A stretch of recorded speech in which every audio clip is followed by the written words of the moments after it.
1. You will hear a woman talking to a man who works in a tourist information office.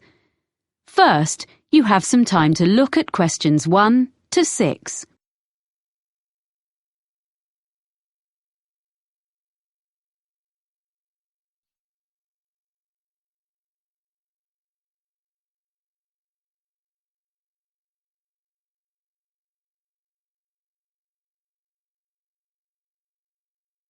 Listen carefully and answer questions 1 to 6. Good morning. Can I help you? I hope so. I have a friend in Spain, and her 2 daughters are coming to the city to study for a month. So I thought the Tourist Information Center was the best place to ask about hostels. Can you recommend any? Of course. I usually suggest one of the Hosteling International places. HI West End is a big hostel in a residential area, but it's only 10 minutes from downtown if you take a bus. It's really popular. Okay, sounds good. I need to know how much it costs. The girls want a double room to themselves. They don't want to share with other people. That makes it more expensive. The price is under $30 for a bed in a dormitory, but they'll be paying $50 a night. But if they become members of Hosteling International, the price comes down to $41 a night. Membership costs $35. Right. And membership offers them benefits too on all kinds of activities. What kind of things? Skydiving and whitewater rafting, things like that.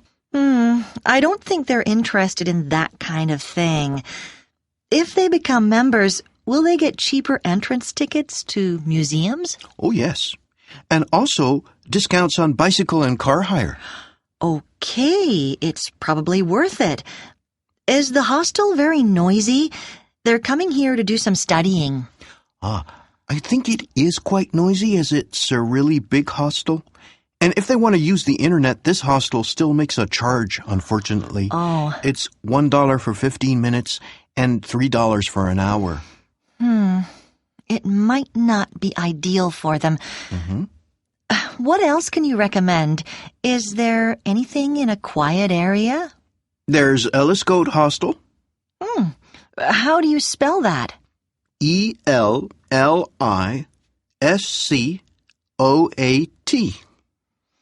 I've never heard that name before. And where is that? It's on the beach looking over the bay. Here, look on the map. Oh. It's quiet, but not far from Dragon Island. There's plenty going on there in the evening. Oh, that's a nice area. And if they want to go to Dragon Island, it only takes a couple of minutes to walk down to the ferry. So how much is a room there? It's in such a nice spot that the rooms are a bit more expensive. They're $62. Does that include any meals? Unfortunately not. Oh. It is possible to buy meals in the hostel at a reasonable price, but because it isn't very busy in the winter, they only cook in summer. Before you hear the rest of the conversation, you have some time to look at questions 7 to 10.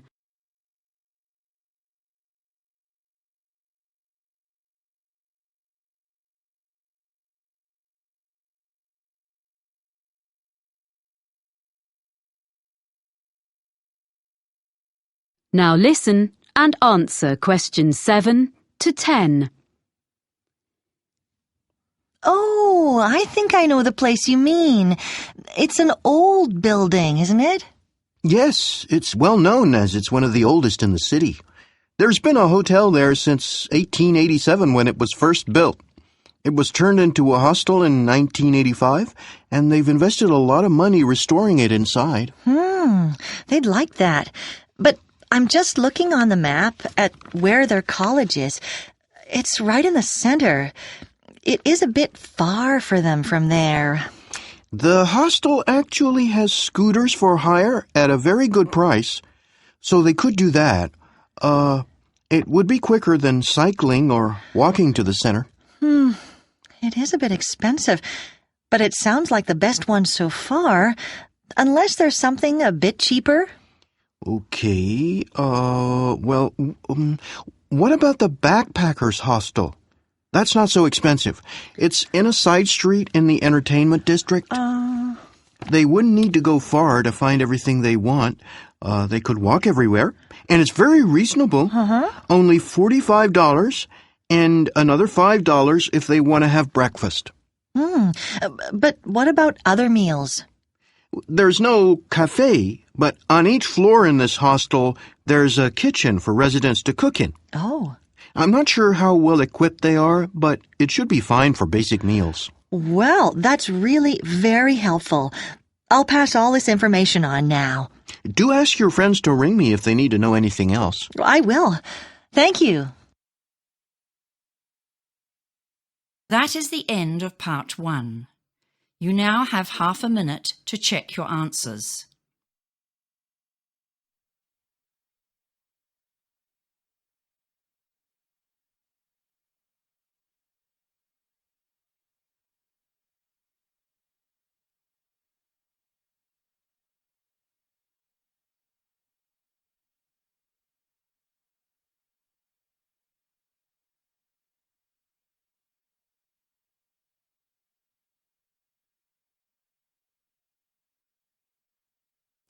Now turn to part 2. Part 2. You will hear an audio guide to a public library. First, you have some time to look at questions 11 to 15.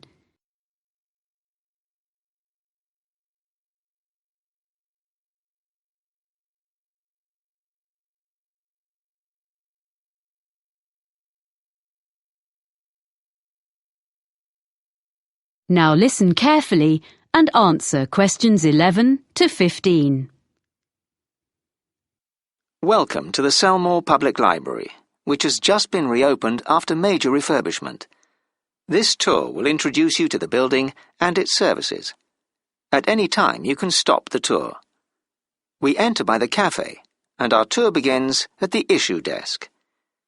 If you stand between the information desk and the issue desk and look at the opposite wall, you will see shelves of books in the left-hand corner. This is where you will find a large number of novels and short stories. They are arranged alphabetically. If you are looking for something in particular, and it's not on the shelf, you can reserve it. The next area, directly opposite the issue desk, is a section where people can study. The library provides computers for users free of charge on the next floor, beside the reference books. But this area is for people to use their own laptops. You should ask for the internet passcode at the information desk. In the right-hand corner of this floor, there is a cafe. A selection of daily newspapers is always available there, but you can also take magazines into the cafe to read while you have a drink. You will find these on the racks to the left of the cafe, and there is a large selection. They are for reference only and cannot be borrowed, but you are welcome to photocopy any articles of interest. We ask you to return them when you have finished. You are not allowed to take fiction or any other books from the shelves into the cafe. Next to the cafe is the exit door leading to the stairs and escalator to the other floors. The largest collection of books in the library is fiction, and the next largest is non-fiction, which is in the corner of this floor opposite the cafe. These can all be borrowed, as opposed to the reference books on the next floor, most of which cannot be taken out of the library, but they can be photocopied. There are several photocopiers available for this purpose downstairs in the basement. To one side of the issue desk is a door leading onto a gallery. This was added to the library as a public space where talks are given once a week on a Saturday by visiting authors of both fiction and non-fiction. It also houses the biography section. There are notices advertising the talks in the study area. Any books that you want to borrow should be taken to the issue desk. Before we leave this floor, I will give you some information about using the library. There are also helpful notices by the information desk. Before you hear the rest of the talk, you have some time to look at questions 16 to 20.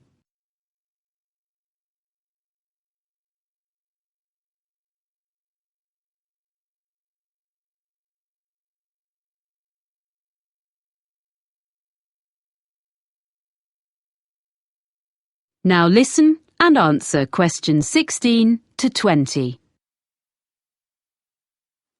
To join the library and take books out, you need a membership card.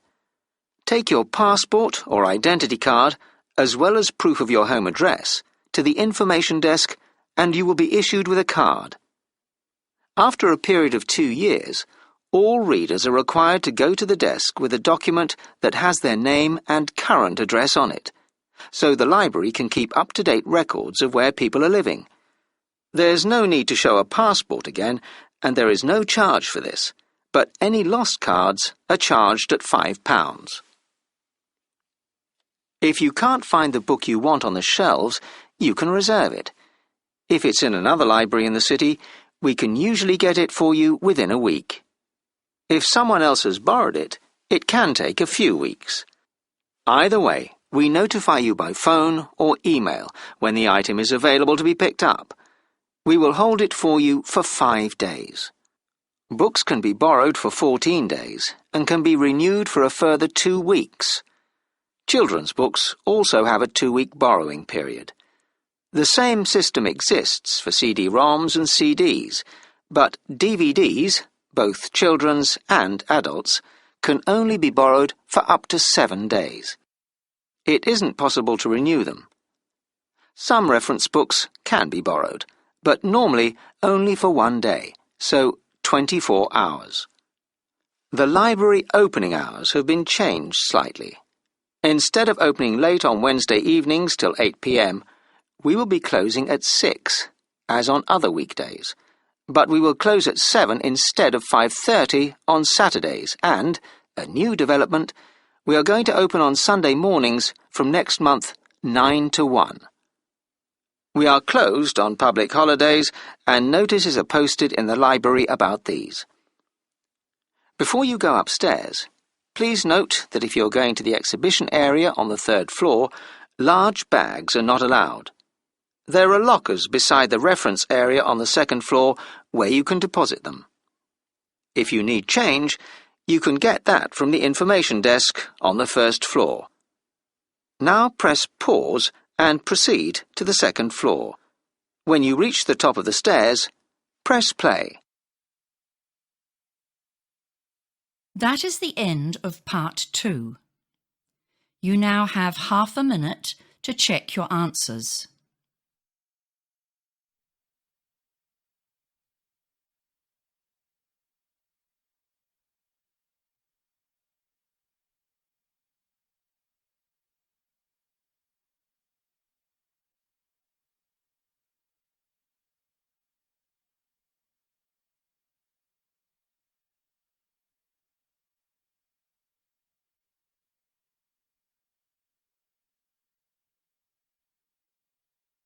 Now turn to part 3.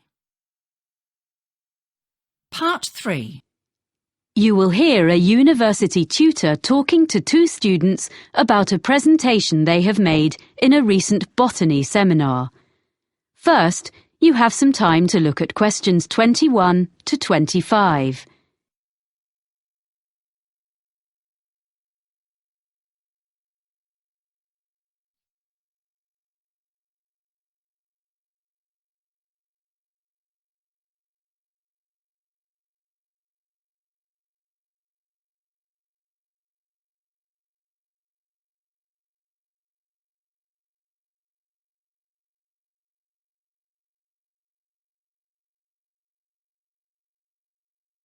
Now listen carefully and answer questions 21 to 25. Well, Anita and Lee, that was an interesting presentation you made about John Chapman. Thanks. There are a few points I'd like to run through before you write it up. One thing which you didn't explain was why you decided to do a presentation on this man who spread apple varieties across the US. Well, ages ago, we were chatting about stuff we'd read as children, and I told Lee the Johnny Appleseed story. I had these American storybooks when I was small. Then when we were looking into the area of domesticated species of plants for our presentation, we realised that the introduction of the apple with the settlers in the US would be a good case study. And I remembered Chapman, so we looked up the real guy behind the legend. Right. I think that would have made a good intro. I thought it was too personal. Just a couple of minutes would have drawn your listeners in. Anyway, now a more serious point. You didn't mention the sources of some of your information. We used some books and journal articles and did an internet search and found some good sites. We've put them on the back of the handout we gave everyone at the end. Oh, let me see. Oh, here it is. Johnny Appleseed, Man and Myth, 1967. Well, the thing is, you really have to make this explicit when you talk. And anything you show, data you project from your laptop, etc., you must have the source on it. Right, OK. At least you have got it all documented. I was a bit concerned about that. Sorry. Anyway, now the content of your talk. What your listeners wanted to understand was whether there were apples in the US before the Europeans started to live there. Well, you told us the early settlers had brought young apple trees, but that few of them had thrived because the climate was harsh. But what about native species? I don't think you were very clear about species already there. According to what I've read, there were some crab apples, but that was all. Everything that people now think of as traditional American apples was species that the Europeans either introduced or bred by chance. Because they tended to sow seeds rather than use grafting. Yes, quite. But what to me was fascinating, and I saw most members of your audience start to take notes, was when you discussed how the apple genes spread via the Silk Route into Europe from the wild apple woods of Kazakhstan. Yes, well, I'd like to have said more about the development of grafting in ancient China as a way of producing predictable varieties. It was so early in history. But it's the natural development of the original wild apple into new species that people wanted more about, which says a lot for your presentation. You enthused your audience. So now we need to discuss the form your follow-up work will take. Are you going to produce a paper? Or are you thinking of putting it all up on the department website? I felt we could do both, and we could do a poster of some of the data, but Lee wasn't sure. No, I think it would be enough to use the website. We can offer a link to our email for queries. That would save time and trees. I think Lee's right. A poster would be nice, but it'd take too much time. OK. Before you hear the rest of the conversation, you have some time to look at questions 26 to 30.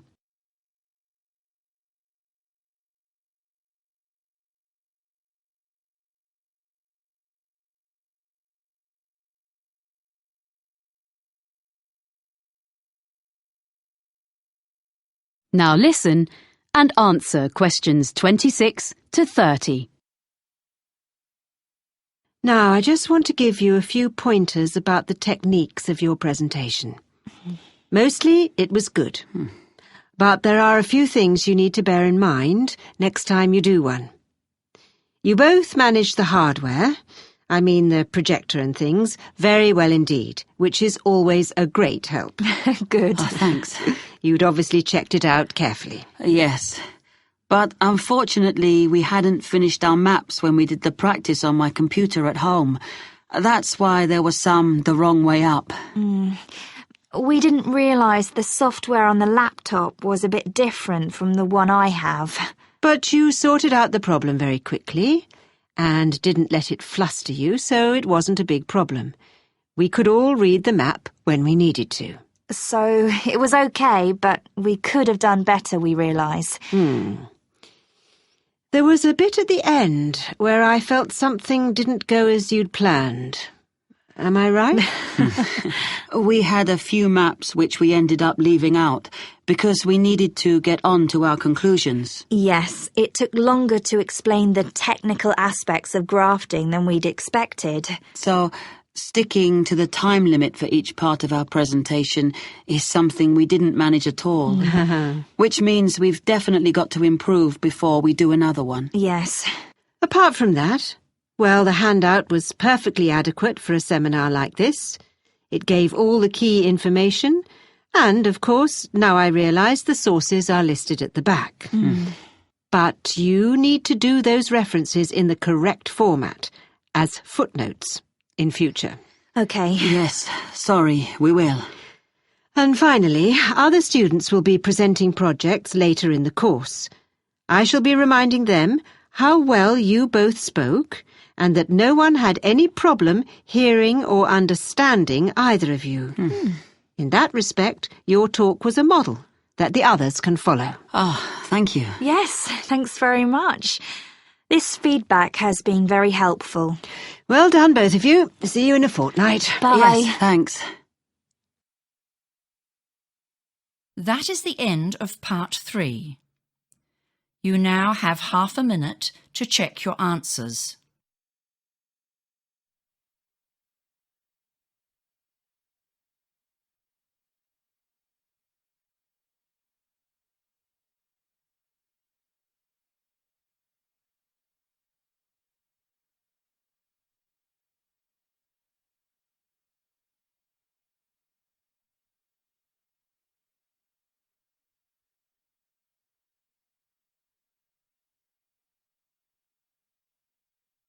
Now turn to part 4.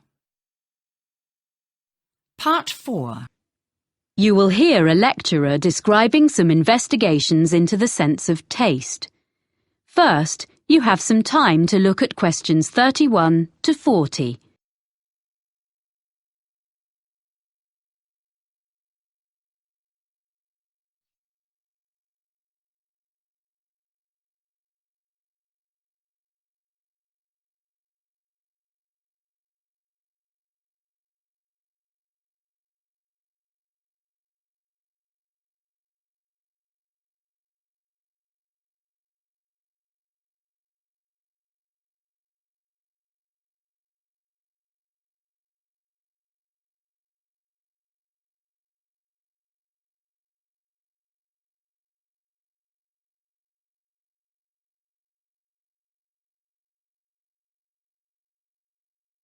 Now listen carefully and answer questions 31 to 40.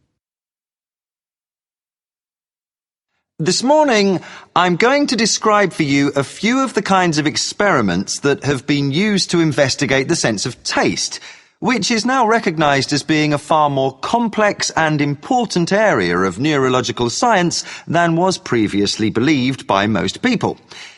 The results of some of these experiments can be quite fun, and I shall suggest that you may want to choose one or two to try out in groups before having a go at designing a new experimental procedure of your own and trying to pinpoint the cause of your findings. The first one concerns a marketing exercise by a soft drinks company. The green colour of some cans was altered by the addition of yellow, so they were a brighter green. Then, test subjects were asked what they thought about the flavour of the drink in the new style cans, and they stated that there was more lime in the drink if it was in the ones with the new colour.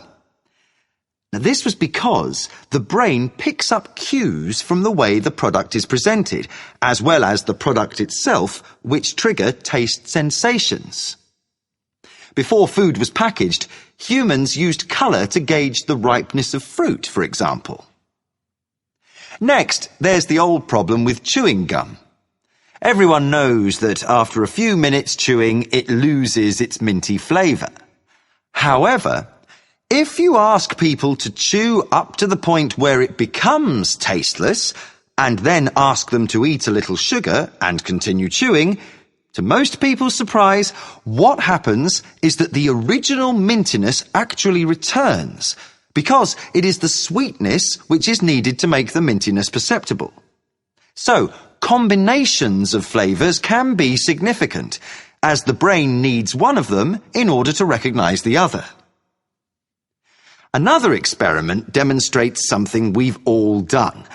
Drink half a fizzy drink straight from the fridge and then leave it at room temperature for a while. Take a sip and you may well decide you don't like it. The warm drink is too sweet to be refreshing. So, put the rest back in the fridge until it's chilled again. Now try it. Much better. Of course, the sweetness doesn't change. It is our perception, because how sweet it tastes depends on the temperature. The extent to which the drink is sweetened is less evident if the drink has been cooled.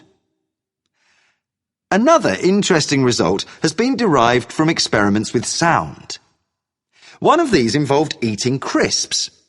Subjects were put into soundproof rooms and given batches of crisps to eat. As they ate, the sound of crunching which they made as they ate the crisps was played back to them. This was adjusted so that they sometimes heard the crunching as louder, or at other times more high-frequency sounds were audible in the sound feedback that accompanied their eating. Fascinatingly, if the sound level was louder or higher frequency, they reported that the crisps were actually fresher. Of course, the crisps were in fact the same every time. So, it was clear that the level and quality of what they were hearing was influencing their taste perceptions. So, we've looked briefly at colour, at complementary flavours, at temperature and sound. It seems that all the senses are working together here. But what about the sense of touch? A number of experiments have been done in this area. If you take, for instance, cheese sauce and prepare different versions, some thicker and some thinner, but without any alteration in the strength of flavour, what do you think the subjects perceive? Yep. If the sauce is thicker, they'll say the cheesy flavour is less strong. It was clear that the thing that was influencing the subject's judgment about the flavour of the sauces was the texture of each one. Now, this result is important for dietitians as well as marketing executives. Lastly, another variation on the two flavours theme. This concerns the capacity of the brain for bridging a sensory gap.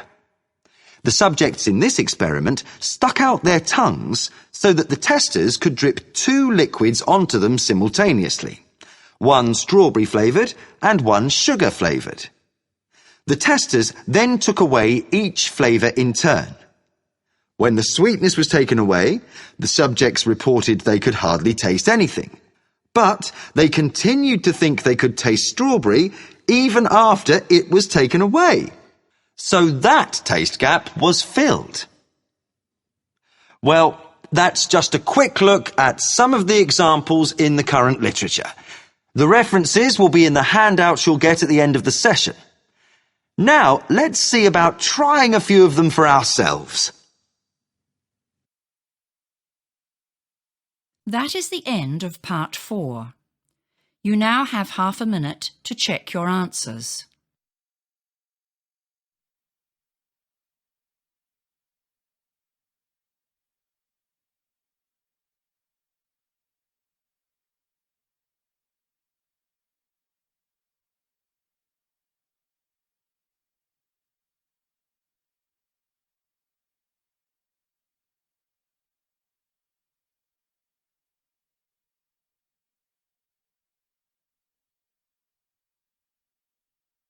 That is the end of the listening test. You now have 10 minutes to transfer your answers.